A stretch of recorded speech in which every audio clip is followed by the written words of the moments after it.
बहुत बहुत स्वागत है आपके अपने। मैं आपका इंग्लिश एजुकेटर आदित्य भैया दिल की अनंत गहराइयों से आप सभी का स्वागत करता हूं। कुछ दिनों से लगा हुआ था ब्रेक, जो कि अब मैंने रिलीज कर दिया और एक्सीलरेटर दबा दिया है। आज हमारा होने वाला है वोकैब एक्सप्रेस का डे 28।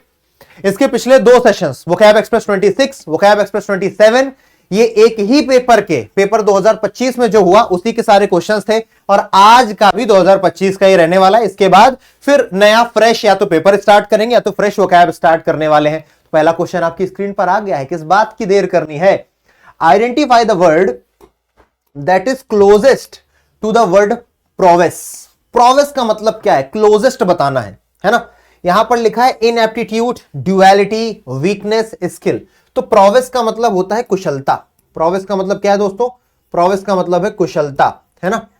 ऐसे ही बोलते हैं I am searching for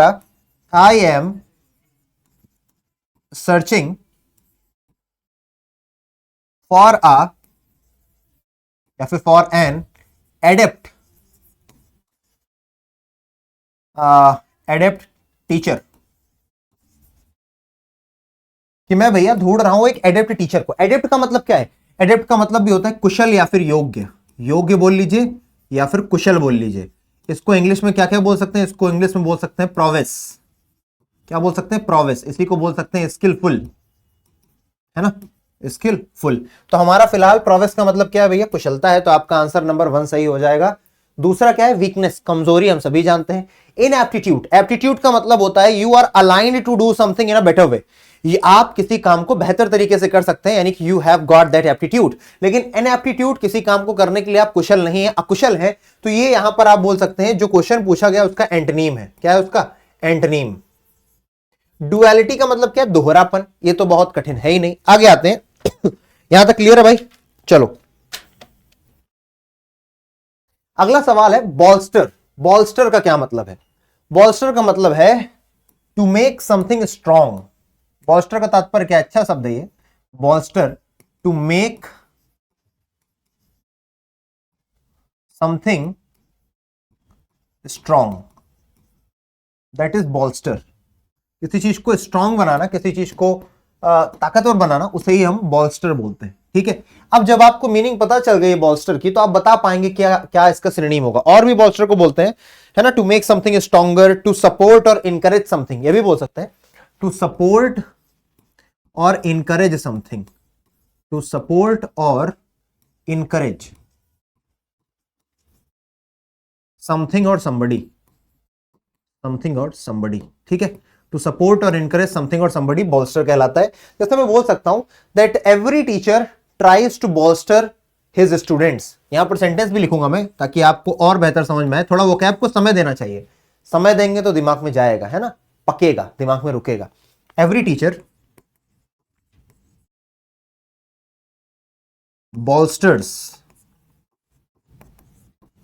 every teacher bolsters his or her, है ना, टीचर लड़का लड़की दोनों ही हो सकता है, मेल फीमेल दोनों, हिज और हर स्टूडेंट्स। हर एक टीचर अपने स्टूडेंट्स को क्या करता है भैया? सपोर्ट करता है, इंकरेज करता है। अब जैसे कि टू मेक समथिंग स्ट्रॉन्गर, मैं कोई बात कर रहा हूं और मेरा बड़ा भाई आकर के बोले यस सही तो बोल रही है, तो माय ब्रदर बॉल्स्टर्ड माय आर्ग्यूमेंट। मेरे भाई ने क्या किया? मेरे आर्ग्यूमेंट को सपोर्ट किया, मुझे फेवर किया, दैट इज बॉल्स्टर। पहला ही स्ट्रेंथन, किसी चीज को मजबूत बनाना। वीकेंड, किसी चीज को कमजोर करना। रीइंफोर्स का मतलब क्या है? फिलहाल इसका आंसर जो है आपको मिल चुका है दोस्तों। स्ट्रेंथन, किसी चीज को मजबूत बनाना, ठीक है ना। वीकेंड का मतलब क्या है? किसी चीज को कमजोर बनाना। ये इसका एंटोनिम हो जाता। अगर हमें बॉल्स्टर का एंटोनिम पूछा होता तो हम बता देते, एंटो था ये। रेस्ट्रेन का मतलब क्या? किसी चीज को रोकना, है ना, ये भी इसका एंटो हो सकता था। और ये दोनों ही इसके सिनोनिम है, लेकिन स्ट्रेंथन ज्यादा अच्छा वर्ड है, क्योंकि रीइंफोर्स बोलते हैं ना कि रीइंफोर्समेंट्स आ रहे हैं। रीइंफोर्स का बहुत सारे, अगर मैं मतलब बताऊं, टू मेक समथिंग स्ट्रॉन्गर, इसको भी रीइंफोर्स बोलते हैं। ठीक है। इसका भी सेम मतलब। अब देखो करेक्ट एंटोनिम पूछा है। ओके ओके ओके ओके, अच्छा हुआ एंटोनिम पूछा है, वरना तो मामला गड़बड़ा जाता, है ना। क्योंकि एंटोनिम पूछा है यार। एंटोनिम मतलब विलोम शब्द, तो आपके लिए वीकेंड ज्यादा अच्छा रहेगा, है ना। रेस्ट्रेन उतना अच्छा एंटोनिम है, ये भी एंटोनिम ही। रेस्ट्रेन का मतलब किसी चीज को रोकना, बाधित करना। लेकिन यहां पर किसी चीज को मजबूत करना, किसी चीज को कमजोर बनाना। अगर वीकेंड नहीं होता, कोई आलतू फालतू वर्ड होता, तो हम बेटा रेस्ट्रेन को चुन सकते थे। रीइंफोर्स का मतलब क्या होता है? रीइंफोर्स का मतलब भी होता है to make something stronger, to make something stronger. किसी चीज को मजबूत बनाना, है ना। Reinforcements of the army are coming up, और भी बहुत सारे मतलब है, जैसे कि if something reinforce an idea और ओपिनियन, अगर मैं किसी आइडिया और ओपिनियन को रीइंफोर्स कर रहा हूं, इसका मतलब मैं उसे समर्थन कर रहा हूं, है ना। My family reinforces my family reinforces my ideals, मेरे जो परिवार है वो मेरे मूल्यों को रीइंफोर्स करता है, सपोर्ट करता है। और कैसे बोल सकते हैं, his behaviour merely reinforce my dislike of him, उसका जो बिहेवियर था ना, मियरली केवल उसने रीइंफोर्स किया, जो मैं उसको नापसंद करता था उसने उस नापसंदगी को और बढ़ा दिया। और लास्ट इसका मीनिंग बनता है to provide an army with more soldiers और वेपन्स, वो भी रीइंफोर्समेंट ही कहलाता है। ठीक है, तो फिलहाल आपका आंसर आएगा वीकेंड। आई होप आपने अच्छे से समझ लिया होगा वर्ड को। अगला है, प्यारा है, यहां पर दो तरफ आपको दे रखे हैं भैया, इधर इधर अपन को करना है काम। ठीक है, ईडियम्स दे रखे हैं, चलिए देखते हैं। तो you are in a situation where you will need to dash to stop rival team from scoring another goal. तुम एक ऐसी सिचुएशन में हो जहां पे तुम्हें जरूरत है कि तुम राइवल टीम को स्कोर करने से रोको। Have green fingers, cling by your fingers tips, है ना, got a finger in every pie. अब देखो मेरे को I am sure your garden is beautiful, तो D, I am sure you dash your garden is beautiful, तो D का answer क्या आ जाएगा, दूसरा। क्योंकि ये जो मीनिंग है ना, योर गार्डन इज ब्यूटीफुल, तुम्हारा जो गार्डन है बहुत ज्यादा खूबसूरत है, क्योंकि तुम्हारे पास क्या है, ग्रीन फिंगर्स है। ग्रीन फिंगर्स का मतलब क्या हो जाता है भैया, ग्रीन फिंगर्स का मतलब तुम्हारे पास भैया एकदम हरी फिंगर्स है, यानी कि तुम्हारे हाथों में जादू है कि तुम किसी भी गार्डन को बढ़िया कर सकते हो। Oh he is dash, he is anxious. अब मैंने एक बताया, बाकी को आप जरा गेस करने की कोशिश करिए। एक मैंने आपको बताया, मैं चाहता हूं बाकियों को आप भी गेस करें, थोड़ा सा मेहनत तो आप भी करें दोस्तों।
या भैया, तो देखो डी का दूसरा कितनी जगह है, डी का दूसरा पहली बात तो है ही दो जगह, या तो यहां पर है डी का दूसरा, या तो यहां पर है डी का दूसरा, बाकी तो कहीं है नहीं।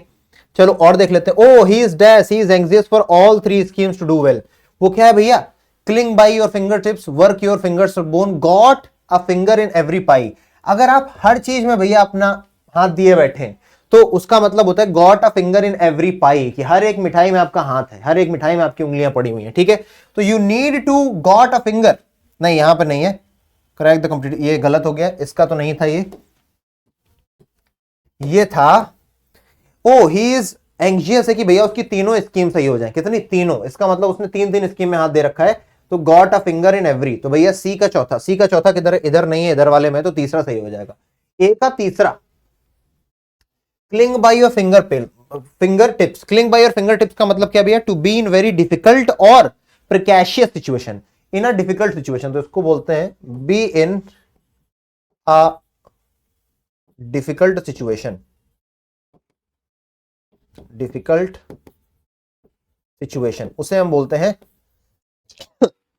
Cling by your finger tips. और लास्ट बचा work your fingers to the bone, you need to work your fingers, यानी कि do extremely hard work, extremely hard work, है ना, वर्क WRK, टॉयल करना, मेहनत करना, टू टॉयल, टॉयल का मतलब भी होता है कठिन परिश्रम करना, तुम्हें कठिन परिश्रम करना पड़ेगा इस एग्जाम को क्रैक करने के लिए। नेक्स्ट क्वेश्चन है, complete the sentence given in list one appropriate adverbs. इस तरीके का 2024 में भी क्वेश्चन पूछा गया था, एडवर्ब दिए गए थे, बताने थे। तो since he got that haircut I can dash recognise him, उसने ये वाला हेयर कट ले लिया तो मुझे मुश्किल से ही पहचान पा रहा हूं, तो यहां पर हो जाएगा बेयरली, आई बेयरली रिकॉग्नाइज हिम, मुश्किल से ही पहचान पा रहा हूं। On the day of the performance Sam played the piano more dash Thomas, तो और ज्यादा स्लोली धीमे बजाया, हैवीली बजाया, स्किलफुली, बहुत ज्यादा स्किलफुली बजाया, ठीक है। How will we reach home on time, the bus is getting rather the bus is going, हम समय से कैसे पहुंचेंगे यार, बस तो कैसी चल रही, धीमे चल रही, slowly. It was raining so heavily that many drains started overflowing, बहुत ज्यादा तेज बारिश हो रही थी। चलो कर लेते हैं।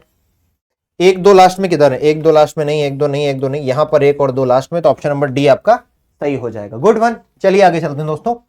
The paintings intricate details and subtle, intricate मतलब कि बहुत माइन्यूट है ना, सटल का मतलब भी होता है बारीक, है ना, जैसे आप बोल सकते हो माइन्यूट,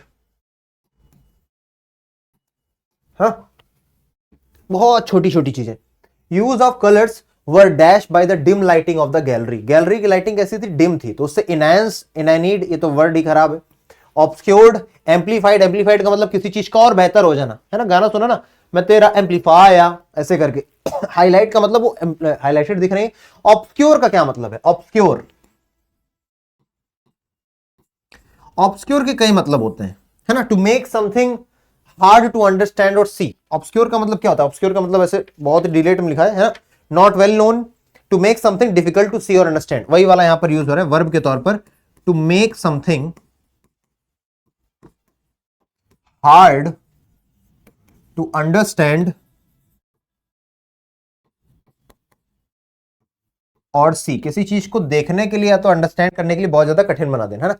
दूसरा इसका मीनिंग है नॉट वेल नोन, ये एडजेक्टिव की तरीके यूज हो जाता है ना, not well known, not well known. This perfume is really obscure, है ना, for this is an obscure perfume, ये परफ्यूम बहुत ज्यादा जाना नहीं जाता लोगों के द्वारा, तो ऑब्सक्योर्ड यहां पर होगा, क्योंकि भैया लाइटिंग कम है और उसकी डिटेल्स बहुत हल्की है, तो भैया लाइटिंग अगर कम होगी, डिम लाइटिंग होगी, तो चीजें छिप जाएंगी ना, अच्छे से नहीं दिख पाएंगी ना, तो ऑब्सक्योर्ड यहां पर सही आंसर हो जाएगा।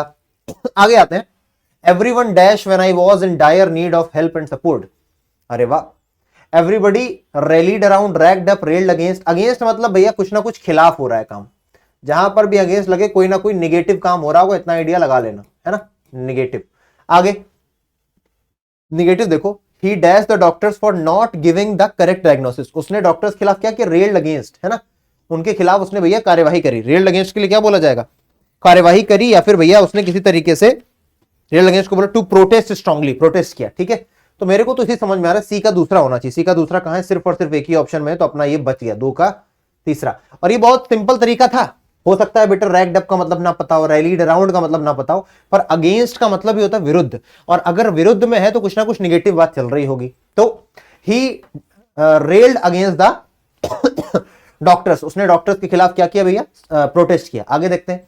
Everyone dash when I was in dire, everybody ragged up, हर किसी ने क्या किया, मेरी मदद की, सपोर्ट किया, in dire need of help and support, है ना, तो रेल्ड अप का मतलब क्या हो जाएगा, रेल्ड अप का मतलब है come together to support someone in crisis, है ना, समस्या में किसी को मदद करना। रैग्ड अप का मतलब क्या है, ramped up, the housing society dash security in the wake of the recent spate of robberies, robberies बहुत ज्यादा हो रही थी, तो हाउसिंग सोसाइटी ने क्या किया, रैम्पीड अप, यानी किसी चीज की इंटेंसिटी को बढ़ा देना, इंटेंसिटी को बढ़ाना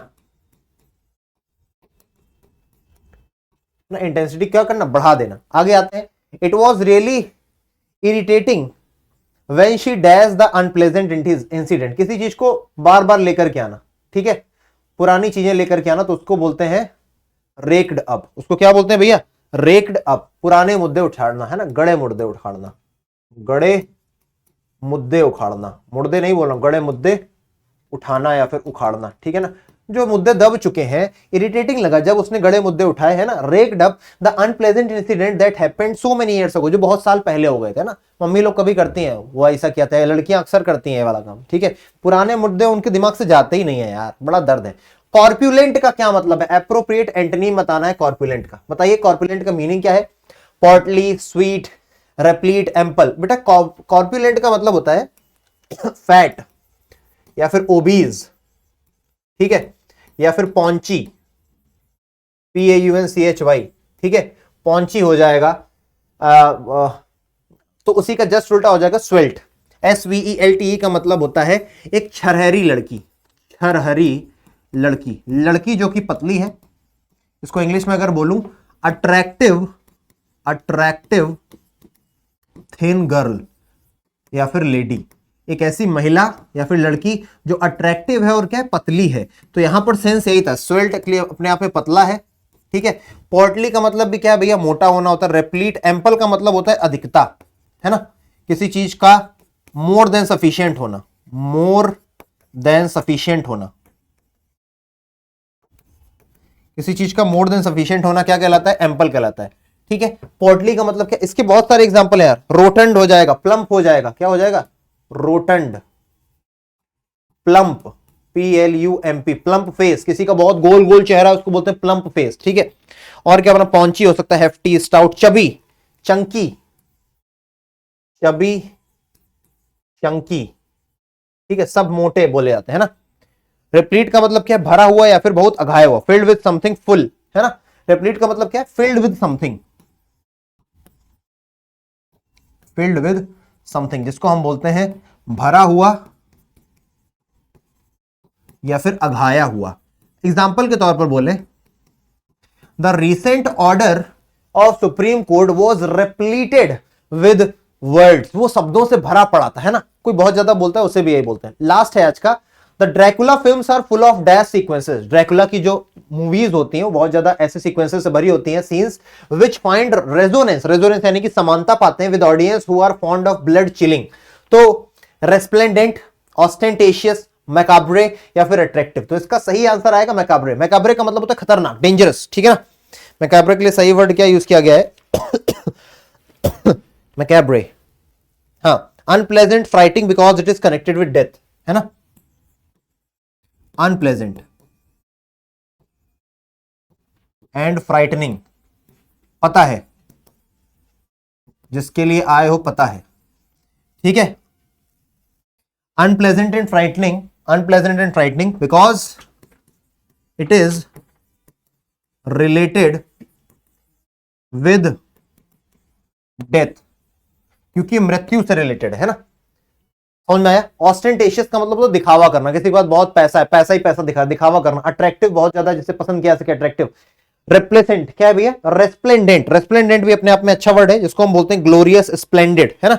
तो brightly coloured in an attractive way, तो इसको बोल सकते हैं भैया स्प्लेंडेड, रेस्प्लेंडेंट यानी कोई चीज शानदार है। चलिए आज के लिए इतना ही, बाकी डरने की बात नहीं, भाई खड़ा है। और अब मैं कोशिश करूंगा आपके लिए सेशंस लगातार आए, आपको बीच बीच में ब्रेक देखने को ना मिले। मिलेंगे अगले सेशन में, तब तक अपना ध्यान रखिए, टेक केयर, जय हिंद, बाय बाय।